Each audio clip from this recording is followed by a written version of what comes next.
वाढत्या तापमानामुळे राज्यातल्या धरणांचा पाणीसाठा खालावतोय। राज्यातल्या धरणात फक्त 47.74% जलसाठा।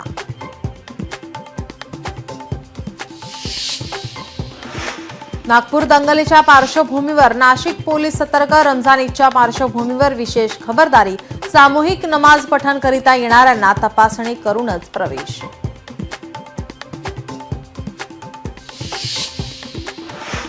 अमरावती विमानतळावर उतरले 72 आसनी विमान। अमरावती विमानतळावर यशस्वी चाचणी, त्यामुळे लवकरच आता अमरावती विमानतळावरून विमानसेवा सुरू होणार।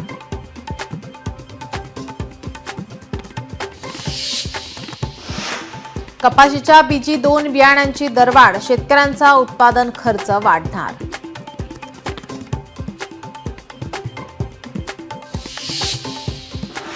जळगावात सोने खरेदीत 25 ते 30 कोटी रुपयांची उलाढाल। रविवारी सोन्याचे दर 89,700 रुपये प्रति तोळा। रविवारी चांदी 1,01,000 रुपये प्रति किलोवर।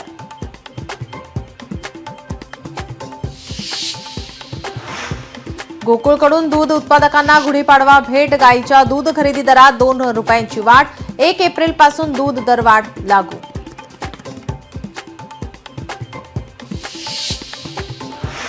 पुण्यात नवीन घरांच्या विक्रीला घरघर। घरांच्या किमतीत सातत्यानं वाढ झाल्याने गृहनिर्माण बाजारपेठेला फटका।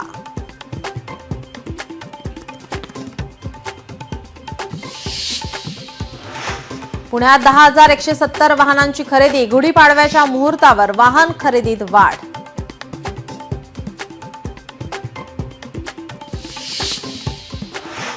शिर्डी विमानतळावरून नाईट लँडिंग सुरू। हैदराबादहून 50 प्रवाशांचे विमान दाखल।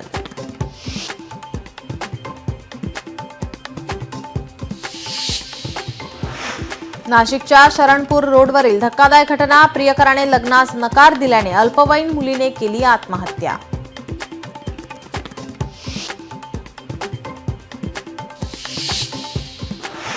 हिमाचलमध्ये भूस्खलन, 6 जणांचा मृत्यू। कुल्लू जिल्ह्यातील गुरुद्वारा जवळील घटना।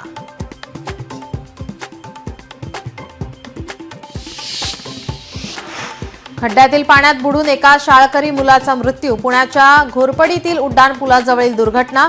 मुंढवा पोलीस ठाण्यात तक्रार दाखल।